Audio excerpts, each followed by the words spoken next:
समस्त को सुप्रभात। आज आमे आम चारि पाखरे थिबा परिवेश संबंध में किछि जाने। परिवेश कहले कोन बुझुछ ना आम चारिपटे जो गछ लता बण पहाड़ घर इत्यादि इत्यादि इत्यादि अच्छी से गुड़ आम सब परिवेश कहूँ। आज आम से परिवेश संबंध में किछि जानिबा किछि पढ़िबा किछि शिखिबा। तेणु तुम मैंने पिले मन दे शुणव। अच्छा कहल देखी जे तुमर प्रथम गुरु किए ना प्रथम गुरु होउचंती तुम माँ अर्थात आम माँ होउचंती आमर प्रथम गुरु। ताहले आमे परिवेश संबंध में कहा पाखु प्रथम शिक्षा पाई थाउ आमे परिचित होइथाउ परिवेश संबंध में परिचित होइथाउ ना आमे माँ पाखु। पिलाटी जन्म हैला परे जेतेबेले सी टिके कथा कहि शिखे एवं विभिन्न विषय रे जाने सेतेबेले किए ताकु जणै थाए ना तार माँ ताकु प्रथमे जणै थाए। अर्थात माँ पाखु पिलाटी परिवेश संबंध में प्रथमे परिचित होइथाए। से प्रथमे माँ डाक डाके तापरे सी घर अन्य सदस्य मानू माँ माध्यम चिन्हे। प्रत्येक जिनिस को प्रत्येक वस्तु प्रत्येक जीवजंतु को किए चिन्ह था ना माँ चिन्ह। तेणु आज आम से परिवेश विज्ञान अर्थात द्वितीय श्रेणी परिवेश विज्ञान बही रे थिबा जो प्रसंग से संबंध में पढ़ा। तो प्रसंग बाबद परिचित होगा पूर्व आम ताले श्रेणी द्वितीय विषय पिलांग परिवेश विज्ञान। अच्छा कहले देखिबा भाई भनी तो परिवेश आम कहले परिवेश सहित कहीं विज्ञान जोड़ा ना परिवेश सहित विज्ञान ओतप्रोत भाव जड़ित अच्छी। अर्थात आम साधारणतः आम घर पाखरे जो आमर घरे विभिन्न प्रकार पनीपरिया काटू तार अलिया को नहीं आम अलिया गदारे पकाऊ से अलिया वैज्ञानिक माने विभिन्न प्रकार विज्ञान संबंधी तथ्य बाहर कर पारती। गोटे छोटिया उदाहरण देली। तेणु आम परिवेश सहित विज्ञान ओतप्रोत भाव जड़ित अच्छी। मु छोट पिला हिसाब से छोट उदाहरण देली। यार बहुत बड़ बड़ उदाहरण रही जे आमर जो विज्ञान ताहा परिवेश ही सृष्टि। जो वैज्ञानिक माने विज्ञान रे विभिन्न उपाधि धारण कर जो परिवेश से माने विभिन्न प्रकार वैज्ञानिक तत्व बाहर करी आज सारा विश्व रे विख्यात हो पार्टी। जानिलु आज आम कौन पढ़ू ना परिवेश। अच्छा कहले कि किसी समय पूर्व तुमको कही जे तुम्हें प्रथम माँ को चिन्हल तापरे बापा को चिन्हल तापरे माँ चिन्हले जेजे बापा को जेजे बा को घर थिबा पिउसी दादा खुड़ी सान भाई भौणी तुम घर थिबा पिउसी एवं तुम बड़ भाई भौणी से तुम्हें चिन्हल किए चिन्हले ना माँ चिन्हले। तेणु आम जानिलु जे आम परिवार रे किए किए रहंती। तेणु माँ आमको परिचित करेले जे परिवार रे आम किए किए रहंती। बापा रहंती जेजेबापा रहंती जेजेमा रहंती आ किए ना दादा खुड़ी रहंती दादा बा कका कका खुड़ी रहंती पिउसी रहंती बड़ भाई भौणी थिले से माने मध्ये आम परिवार रे रहंती। किंतु मामू घर परिवार रे से मान सहित माँ मध्ये परिचय कराती। मामू घर अजा रहंती आई रहंती मामू माई मामू पुओ भाई मामू को झील थिले मामू झील भौणी से माने रहंती मामू घरे। मोर एठी कहबार उद्देश्य होउची जे आम परिवार रे किए रहंती मामू घर परिवार रे किए रहंती। तेबे आमे आज द्वितीय श्रेणी पिलांको परिवेश विज्ञान पढ़िबा एवं तार प्रथम विषय कौन अच्छी से संबंध में आम अवगत होगा। प्रथम विषय अच्छी आम परिवार आम घर और आम परिवार। प्रथम विषय अच्छी आम घर और आम परिवार आवर हाउस एंड फैमिली। ताले प्रथम कौन अच्छी ना आम घर और परिवार। ताले आज प्रसंग है आम घर और परिवार। बर्तमान आम प्रसंग संबंध में अवगत हलु।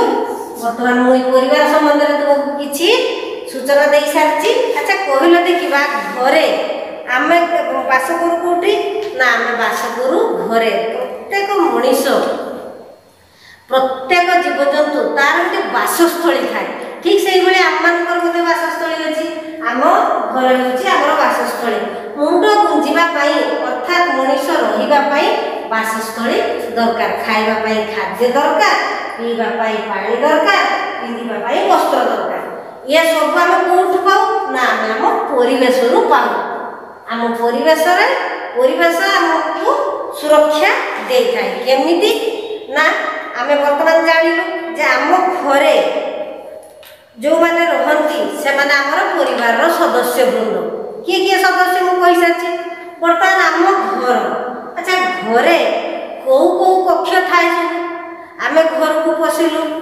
जोठी जे आमर बासस्थली जोटा आमर सेटा आम घर कहलु प्रथमे घर को प्रवेश कलु प्रथमे जो घर दे घर था प्रथम घर प्रथम कक्ष सेटा हला आमर कोन ना बैठक कक्ष सेटा कोन बैठक कक्ष केही लोक बाबा आसिले आम कोन करू आमर बापा माने कि से बैठक कक्ष रे बसा तापर घर को गलु घर भीतर कोन थाए ना शयन कक्ष जो घर आम शुआशुई करू सेटा हला आमर शयन कक्ष जो घरे आम रोषेईबास करूँ सेटा हला आम रोषेई कक्ष जोठी भगवान को आम पूजा करूँ ठाकुर दिय देवता देवादेवी को पूजा करूँ सेटा हला आम पूजा कक्ष एवं एतिकी परे आउ अधिकांश घर थाए खाइबा पई गोटे बड़ जगाटे थाए सेटा को आम कोन करू ना खाइबा कक्ष को बा इंग्रजी रे को डाइनिंग हॉल सेठी आम बसिकी खियाखुई करू अच्छा आम समस्ते बसिकी आमर जेजेबापा जेजेमा बापा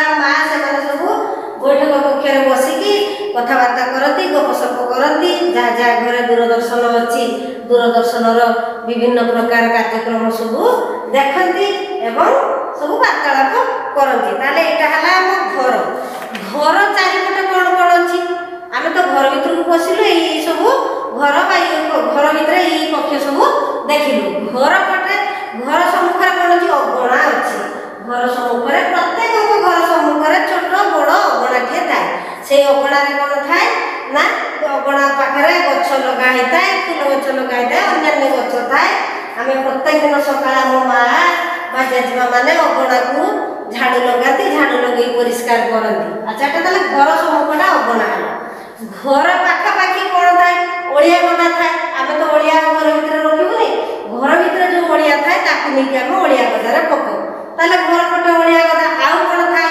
आमर हिंदू धर्म आम क्या पूजा करूँ गोमाता को पूजा करूँ तेणु गोमाता गोटे गुहाल थाए से गाई थाए बाछुरी थाए बलद थाए एवं से गुहाल किए रखती ताले कहलु ना जमीती आम परिवार मध्य आम बापा माँ जेजेबापा जेजेमा रही सेमती गुहाल गोमातार जो छुआ अर्थात गाई बाछुरी हलिया से सब गुहाल रही ताले आम घर सम्मुख रहा अगणा एवं घर पाखापाखि रहा गुहालटे एवं ठीक घर बाहर तार दक्षिण पटे अर्थात डाहण पटे थाए कौन तुलसी चौरा तुलसी चौरा कौन करती माँ संध्या बेले संध्या दियंती एवं तुलसी देवी को पूजा करती सकाळे एवं घर शुभ मनासती समस्त परिवार सुखरे रुहतु यही कथा कही दीपटे जाली धूपटे दे माँ तुलसी देवी को पूजा करती सकाळे संध्या बेले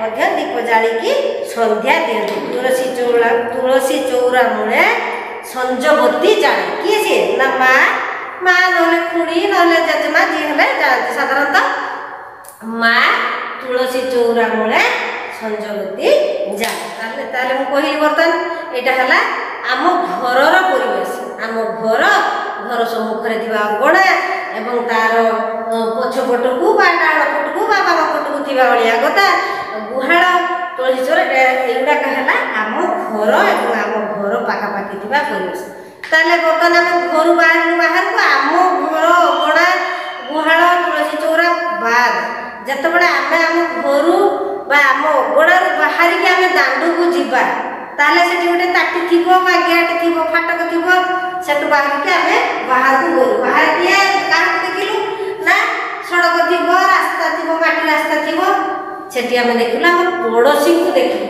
आम पड़ोशी किए ना आम घर पाखापाखि जो मैंने घर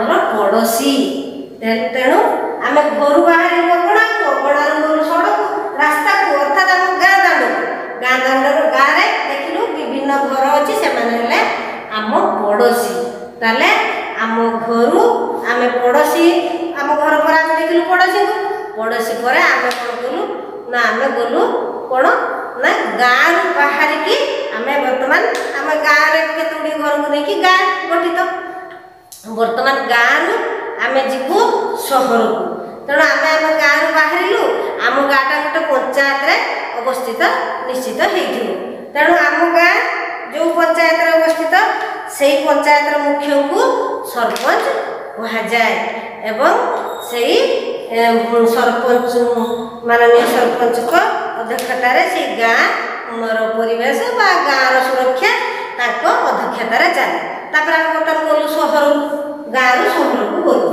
तेणु यहीटा है आम घर आम परिवेश। अच्छा आम परिवेश आउ किए रहती ना आम जो घर अगणा को बाहर विभिन्न प्रकार कीट पतंग जीवजंतु इत्यादि को देख जमी मशा माछी मूषा एवं गोरु गाई महिषी बलद घुषुरी मेढ़ा जीवजंतु को भी देखु तेणु से आम परिवेश रही था तार मनीष गोटे सामाजिक प्राणी एवं से समाज बास करने विभिन्न पशु पक्षी जीव जंतु को लेकिन आमर ये परिवेश गठित तेणु आम आज से पढ़ा कौन ना आम घर और परिवार तेणु आमको घेरी रही विभिन्न गछ लता एवं घर प्राणी उद्भिद पवन पहाड़ बण पत्थर माटी इत्यादि को नहीं आमर परिवेश गठित यही आम परिवेश गछ लता बण पहाड़ पानी पवन माटी बाली इत्यादि रही जहाँ को लेकिन आम परिवेश गठित आम सब भिन्न भिन्न परिवेश मध्य रही था आम। अच्छा भिन्न परिवेश कहले कौन बुझ ना आम घर परिवेश कथा मुझे कहली बर्तमान मुझे विद्यालय परिवेश कथा कहली ताले आम जो विद्यालय को प्रवेश कलु विद्यालय गोटे मुख्य फाटक थाए मुख्य फाटक प्रवेश कलु गोटे बड़ पड़ियाटे थी एवं विद्यालय को जीवाई रास्ता टी फाटक पाखर विद्यालय कक्ष को जीवाई रास्ता टी अच्छी से गलु रास्ता कड़े फूल गछ थी निश्चित भाव विद्यालय को प्रवेश कलु से श्रेणी कोठरी प्रथम कौन से भी भाया अच्छी प्रथम आम निज जोता को खोलने जोता रखापी गोटे कक्ष थी अगड़ा जो रखापी गुरुजी गुरुमा कहते से जोता खोलु खोलला आम विद्यालय को प्रवेश कलु विद्यालय को प्रवेश कली प्रथम गलु कौटी ना पूजा कक्ष को प्रार्थना कक्ष जोटा कह जाए सेटा स्कूल अनुष्ठान में आम प्रार्थना कक्ष को गलु एवं प्रार्थना कक्ष भगवान को मुंडियाटे मारी श्रेणी कक्ष को जाई निज बेग रखी आसी पुणी आम प्रार्थना कक्ष बसिलु एवं भगवान को प्रार्थना कलु जे आज आमर दिनटी भलरे कटू आम गुरुजी गुरुमा जहाँ शिक्षा दान देवे भल भाव शिखु एवं भल भाव मन रखी कार्य लगाऊ एवं विद्यालय से विभिन्न कक्ष थाए जे सेठारे अच्छी प्रधान आचार्य कक्ष बा श्रेणी कक्ष विभिन्न श्रेणी कक्ष पूजा कक्ष एवं विद्यालय आउ कौन थाए पाठागार थाए आउ कौन थाए भाई भौणी मानकर परिश्रागार थाए एवं गोटे कार्यालय थाए यही विभिन्न कक्ष विभिन्न घर को नहीं विद्यालय गठित एवं विद्यालय परिवेश कौन खेल पड़िया थाए से विभिन्न खेल सरंजाम थाए जो कि जो गुड़िक बाहर आउटडोर गेम भाई भौणी मैंने खेलती इंडोर गेम भी थी निश्चित भाव विद्यालय प्रत्येक विद्यालय इंडोर गेम थी चेस थी लुडो थी एवं आहरी विभिन्न प्रकार क्यारम थी विभिन्न प्रकार खेल सरंजाम विद्यालय मध्य थी तेणु विद्यालय गोटे बड़ हॉलटे भी जहाँकि बौद्धिक मंडप कहुए जो विभिन्न प्रकार अनुष्ठान में पालन होता सरस्वती पूजा गणेश पूजा जो आम समस्या एकत्रित हो बसु प्रार्थना करूँ एवं पूजा पर्वाणी हुए अन्य कौन अतिथि मैंने आसिले सेठारे आमर बैठक हुए आम समस्त योगदान करूँ विद्यालयर परिवेश आम विद्यालय कौन देखल विद्यालय भत्ता थी निश्चित भाव विद्यालय खेल पड़िया थी फूल गछ थी बगीचा थी एवं आहरी नलकूप थी विभिन्न प्रकार सुविधा थी निश्चित भाव प्रत्येक विद्यालय एटा हला हम विद्यालय बोले तेणु आम गोटे परिवेश थिलु आम घर परिवेश थिलु सेठी आसिलु विद्यालय परिवेश। अच्छा ताले सेही परि आम घर तार निकट थिबा अलिया गदा कतगदा खालुआ जगह बणगुदा नाळ एवं गुहाळ घर होउची आम घरर परिवेश। आम घर कहले सेठी किए रहंती ना माँ बापा जेजेबापा जेजेमा कका खुड़ी एवं पिउसी। ताले माँ बापा माँ जो स्वामी अर्थात सी आम बापा बापांकर माँ हेले आम जेजेमा बापांकर बापा हेले आम जेजेबापा बापांकर भौणी एमती आम क्या पाखु परिचय पाइदे एगुड़िक सब आम माँ पाखु परिचय पाइदे। माँ आमको शिखी था ये तुम बापा ये होचंती तुम जेजेबापा ये जेजेमा ये होचंती बापांकर भौणी अर्थात पिउसी ये तुम बड़ भाई बड़ भौणी ये परिचय पाइदे। तेणु घरे आमर बापा माँ कका खुड़ी भाई भौणी जेजेबापा जेजेमा बास करती। आमर परिवेश मध्य परिवार होची एक अंश तेणु आम परिवेश आम परिवार होची गोटे अंश। पिला माने तुमे माने भिन्न भिन्न परिवार आस अर्थात एठी बही लेखा अछि एटा हम कहूची जोटा आमे जते बळे अनुष्ठान शिक्षादान दे दउ जे गोटिए पिला गोटिए परिवार भी दुईटी पिला गोटे अनुष्ठान में पढ़ती तीन पिला भी पढ़ती किंतु एठी विभिन्न भाषा भाषी विभिन्न वर्गर पिला सब अनुष्ठान में आसिकी पढ़ती। तेणु जमीती आमर भारत गोटे जातीय संगीत अच्छी जनगण मन अधिनायक जय हे भारत भाग्य विधाता सेथिरे जेंती अछि जे विभिन्न भारत गोटे सार्वभौम गणतंत्र राष्ट्र एठारे विभिन्न भाषा भाषी लोक बास करती कौन गोटे भाषा भाषी लोक बास करती विभिन्न भाषा भाषी लोक बास करती से गोटे अनुष्ठान में कौन हुए ना विभिन्न परिवार बहुत पिला आसिकी एठारे पढ़ु थांती सब अलग अलग परिवेश से माने आस्था बण जंगल में पशु पक्षी मानकर गोटे निज निजर परिवार सांगरे बण जंगल में पशु पक्षी निज निज परिवार सहित रहती सदस्य संख्या अनुसार परिवार बड़ छोट होता। अच्छा छोट परिवार कहले कौन बुझ एवं बड़ परिवार कौन कहले कौन बुझ छोट परिवार बापा माँ गोटे झील 4 जन आउ टिके बड़ परिवार कहले ना बापा माँ जेजेबापा जेजेमा एवं भाई भौणी कका खुड़ी था। यौथ परिवार कहले कौन होच्छे ना बापा माँ एवं जेजेबापा 3 भाई थिबे कि 2 भाई थिबे कि 4 भाई थिबे ताकर परिवार सब अर्थात आम जेजेबापा जेजेमा जेजेबापा को बड़ भाई ताको स्त्री अर्थात बड़ जेजेबापा बड़ जेजेमा ठीक से जेजेबापा को सान भाई ताको स्त्री बड़ सान जेजेबापा सान जेजेमा ताकर पिलापिली यही समस्त को नहीं जोटा गोटे परिवार है सेटा यौथ परिवार से लोक संख्या अधिक थाए। अच्छा छोट परिवार सुखी परिवार समस्त कहते किंतु यौथ परिवार जो आनंद थाए छोट परिवार न था छोट परिवार जाऊ आनंद थाए यौथ परिवार न था केमी उदाहरण स्वरूप छोट परिवार बापा माँ पुओटे झीलटे आई न था अर्थात से रोगाक्रांत हो जाती कौन प्रकार असुविधा पड़ती देखापी कौन कार्य करने अन्य कहीं न था कि यौथ परिवार जड़े असुस्थ है आउ जो कका खुड़ी मैंने थे जेजेमा मैंने थे भाउज मैंने थे से कौन करती प्रत्येक कार्य को बांटी नियंती तेणु से बहुत सुविधा भी थाए।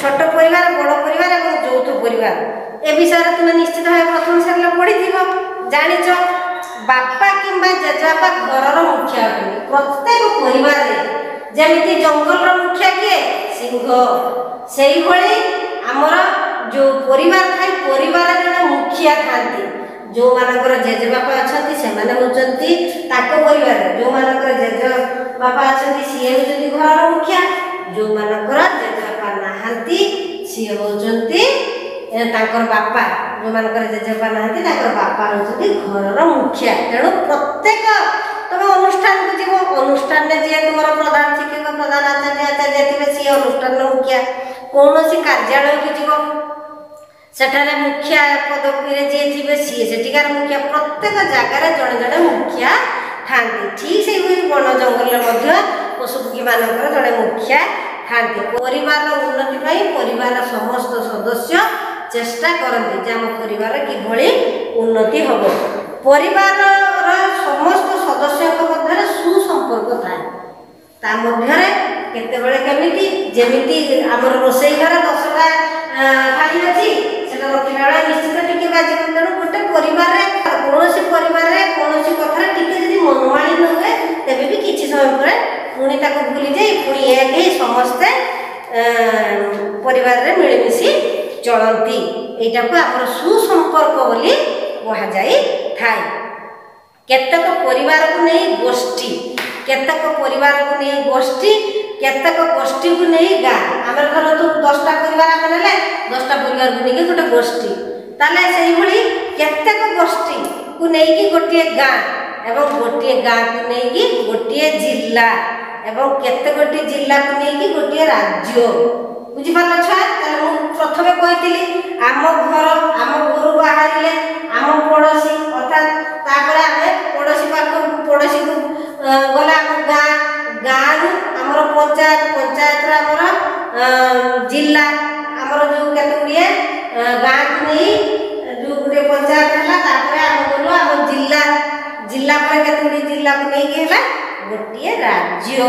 ତେଣୁ ଆମେ ହେଲେ କେଉଁ ରାଜ୍ୟର ବସବାସୀ? ଆମେ ହେଲେ ଓଡ଼ିଶା ରାଜ୍ୟର ବସବାସୀ। ଆମର ଭାଷା ହେଲା ଓଡ଼ିଆ, ଏବଂ ଆମେ ଗର୍ବର ସହିତ କହିବୁ ଆମେ ଓଡ଼ିଆ। ସେଇଭଳି ଆଉ କ'ଣ ନା এইଭଳି କେତେକ ରାଜ୍ୟକୁ ନେଇ ଦେଶ ଗଠିତ। ଯେମିତି ଆମର ଓଡ଼ିଶା ଗୋଟିଏ ରାଜ୍ୟ, ଓଡ଼ିଶାର ଯେଉଁ ପଡ଼ୋଶୀ ରାଜ୍ୟ ହେଉଛି ପଶ୍ଚିମବଙ୍ଗ, ଆନ୍ଧ୍ରପ୍ରଦେଶ, ଏଇଭଳି କେତେକ ରାଜ୍ୟକୁ ନେଇ ଦେଶ ଗଠିତ। ଅର୍ଥାତ୍ ଆମ ଭାରତ ଦେଶରେ ବହୁତ ଗୁଡ଼ିଏ ସେଭଳି ଆମ ଓଡ଼ିଶା ରାଜ୍ୟ ଭଳି ଏମିତି ବହୁତ ଗୁଡ଼ିଏ ରାଜ୍ୟକୁ ନେଇକି ଆମ ଭାରତ ଦେଶ ଗଠିତ। ଭାରତ କେଉଁ ମହାଦେଶରେ ଗଠିତ ଅଛି? ନା ଏସିଆ ମହାଦେଶରେ ଭାରତ ଅବସ୍ଥିତ। ଘରର ସାନମାନଙ୍କୁ ସମସ୍ତେ ସ୍ନେହ ଆଦର କରନ୍ତି। ଏଟା ସାଧାରଣତଃ ଘରର ଯେଉଁ ସାନ ଛୁଆମାନେ ଥିବେ ବା ସାନ ସଦସ୍ୟମାନେ ଥିବେ ତାକୁ ସମସ୍ତେ ଆଦର ସ୍ନେହ କରନ୍ତି। ବହିରେ ଅଛି ଯେ କମଳା ହେଉଛି ଆମ ପରିବାରର ସବୁଠାରୁ ସାନ। ଯେଉଁ ପରିବାର ସମ୍ବନ୍ଧରେ ଏଠି ସୂଚନା ଦିଆଯାଇଛି ସେହି ପରିବାର ସବୁଠୁ ସାନ କିଏ? ନା କମଳା ହେଉଛି ସବୁଠୁ ତାଙ୍କର ସାନ ସଦସ୍ୟ ଭାବରେ ସବୁଠୁ ସାନ ହେଉଛି କମଳା। ତାକୁ ଘରେ ସମସ୍ତେ ବହୁତ ଭଲ ପାଆନ୍ତି। ଘରର ସବୁଠୁ ସାନ, ତେଣୁ ତାକୁ ସମସ୍ତେ ଭଲ ପାଆନ୍ତି। ଏବଂ ମୋ ବାପାଙ୍କର ଜଣେ ବଡ଼ ଭଉଣୀ ଅଛନ୍ତି, ତାକୁ ମୁଁ ପିଉସୀ ବୋଲି ଡାକେ। ମୁଁ କିଛି ସମୟ ପୂର୍ବରୁ ତୁମକୁ ସୂଚନା ଦେଇଛି ଯେ ବାପାଙ୍କର ବଡ଼ ଭଉଣୀକୁ ବା ବାପାଙ୍କର ଭଉଣୀକୁ ଆମେ କହିବା ପିଉସୀ, ବଡ଼ ଭଉଣୀକୁ ବଡ଼ ପିଉସୀ, ସାନ ଭଉଣୀକୁ ସାନ ପିଉସୀ ବୋଲି ଡାକିବା। ଆଉ କ'ଣ କରୁ ଆମେ? ପ୍ରତିବର୍ଷ ଦଶହରାରେ ପିଉସା ଆମ ଘରକୁ ବୁଲିବାକୁ ଆସନ୍ତି। ତାହେଲେ ଛୁଆମାନେ ଯେଉଁ ପିଉସୀ ମାନେ ବିବାହ କରିନାହାନ୍ତି ସେମାନେ ଆମ ଘରେ ରହନ୍ତି। ଯେଉଁ ପିଉସୀ ମାନେ ବିବାହ କରିସାରିଛନ୍ତି ସେମାନେ ତାଙ୍କ ଶ୍ୱଶୁର ଘରେ ରହନ୍ତି, ଅର୍ଥାତ୍ ପିଉସାଙ୍କ ସହିତ ରହନ୍ତି। ପିଉସୀ ଯାହାକୁ ବିବାହ କରିଥାନ୍ତି ତାଙ୍କୁ ଆମେ ପିଉସା ବୋଲି କହୁ। ଆଉ ଦଶହରା ପର୍ବପର୍ବାଣିରେ ବନ୍ଧୁବର୍ଗ ସବୁ ଘରକୁ ସବୁ ଆସନ୍ତି। ତୁମେମାନେ ବି ଯାଉଥିବ ନିଶ୍ଚିତ ଆମେ ମାମୁଁ ଘରକୁ ଆଉ କୋଉଠି ବୁଲିବାକୁ। ଆମ ଘରକୁ ମଧ୍ୟ ଏଇଭଳି ବିଭିନ୍ନ ପର୍ବପର୍ବାଣିରେ ଆମ ପିଉସା, ପିଉସୀ, ମଉସା, ମାଉସୀ ଆହୁରି ଅନ୍ୟାନ୍ୟ ବନ୍ଧୁବର୍ଗ ସବୁ ବୁଲିବାକୁ ଆସନ୍ତି। ତେଣୁ ଏଇଟା ଆମର ଆଉ କ'ଣ କରନ୍ତି ନା ରାକ୍ଷୀ ପୂର୍ଣ୍ଣିମାରେ ଯେଉଁ ବଡ଼ ଭଉଣୀ ମାନେ ଯାହା ଘରେ ବଡ଼ ଭଉଣୀ ଅଛନ୍ତି ତାଙ୍କର ବିବାହ ହେଇସାରିଛି, ସିଏ ଭିଣେଇ ଭଉଣୀ ସେ ସାଙ୍ଗ ହେଇକି ଆସନ୍ତି ରାକ୍ଷୀ ପୂର୍ଣ୍ଣିମାରେ। କ'ଣ ପାଇଁ? ନା ଭଉଣୀକୁ ନେଇକି ଭିଣେଇ ଆସନ୍ତି, ଭଉଣୀ ଆସନ୍ତି ଏଠି ଭାଇମାନଙ୍କୁ ରାକ୍ଷୀ ବାନ୍ଧିବା ପାଇଁ। ନିକଟ ଅତୀତରେ ଆମର ରାକ୍ଷୀ ପୂର୍ଣ୍ଣିମା ଯାଇଛି, ଆମେ ସମସ୍ତେ ରାକ୍ଷୀ ବାନ୍ଧିଛୁ ଏବଂ ଆମ ଭଉଣୀମାନେ ରାକ୍ଷୀ ବାନ୍ଧିଛନ୍ତି ଏବଂ ଭଉଣୀମାନଙ୍କୁ ରାକ୍ଷୀର ପାଉଣା ମଧ୍ୟ ଭାଇମାନେ ଦେଇଥାନ୍ତି। ଏବଂ ଭଉଣୀମାନେ କ'ଣ ମନାସିଥାନ୍ତି ନା ମୋ ଭାଇ ଦୀର୍ଘାୟୁ ହୁଅନ୍ତୁ, ସୁରକ୍ଷିତ ରୁହନ୍ତୁ। ଏବଂ ଭାଇମାନେ କ'ଣ କରନ୍ତି ନା ଭଉଣୀମାନଙ୍କୁ ଆଶା ଦେଇଥାନ୍ତି ଯେ ମୁଁ ତୋର ସୁରକ୍ଷା ସାରା ଜୀବନ କରିବି ଏବଂ ତୋତେ ସବୁବେଳେ ମୁଁ କ'ଣ ସୁରକ୍ଷା ଦେବି, ଏଇଟା ଥାଏ। ତେଣୁ ଆଜି ଆମର ଏଇ ଯେଉଁ ଦ୍ୱିତୀୟ ଶ୍ରେଣୀ ପରିବେଶ ବିଜ୍ଞାନର ଆମ ଘର ଓ ପରିବାର ବିଷୟରେ ଆମେ ଜାଣିଲୁ। ଆମ ପାଖାପାଖି ଯେଉଁ ପରିବେଶ ତାକୁ ଜାଣିଲୁ, ଆମ ପାଖାପାଖି ଥିବା ଯେଉଁ ବଣ ଜଙ୍ଗଲରେ ତାଙ୍କ ପରିବାର ସମ୍ବନ୍ଧରେ ଜାଣିଲୁ। ତେଣୁ ଏଇଗୁଡ଼ିକ ତୁମେ ଭଲ ଭାବେ ନିଜେ घर पाखरे जेतिकी संभव तुमे सेतिकी 4 धाड़ी लेखा प्रत्येक दिन सकाळे 4 धाड़ी उपरोली 4 धाड़ी पढ़िबो एवं ताकू बुझिबो बुझि न पारले घरे जो गुरुजन माने थिबे से मानकु पचारिले से मान निश्चित भाबे तुमको बुझे देबे एवं हमर साधारणतः हमर वास स्थानटिए हमर सबुठु आवश्यक वास स्थान मुंड बुझिबो बेटी तेणु आम आम बासस्थान अर्थात आम आम घरे रहू प्रत्येक से घरटीए अच्छी तेणु आज आम ये छोट कुनि कुनि भाई भाई मैंने समस्ते ऑनलाइन माध्यम आम घर और परिवार संबंध में जानिल ताकू भल भाव शुणिल एवं वर्तमान तुम काम है भल भाव पढ़ो एवं किसी बुझी न पारे घरे गुरुजन मान पचारि बुझब एवं सबू परिवार समस्त सबू भाई भाई माने परिवार समस्त सदस्य घरे थिबा समस्त सदस्य को भाई भाई माने निजे सुरक्षित रहिबो एवं समस्त सदस्य को मध्य सुरक्षा देवा पई चेष्टा करिवो तुमे कुनी पिला तुमे कोन सुरक्षा देबो तुमे जेतिकी संभव सुरक्षा देबो तेणु घरे सुरक्षित रुह भलरे रुह आज आम ये परिवार एतिकी आम पढ़लु एतिकी भल भाव शिखब पुणी द्वितीय जितेबाला आम कालांश को जीवा अर्थात या पर जो परिवार उपादेयता अच्छी कौन कौन उपादेयता परिवार से संबंध में आम जाना। धन्यवाद। जय जगन्नाथ।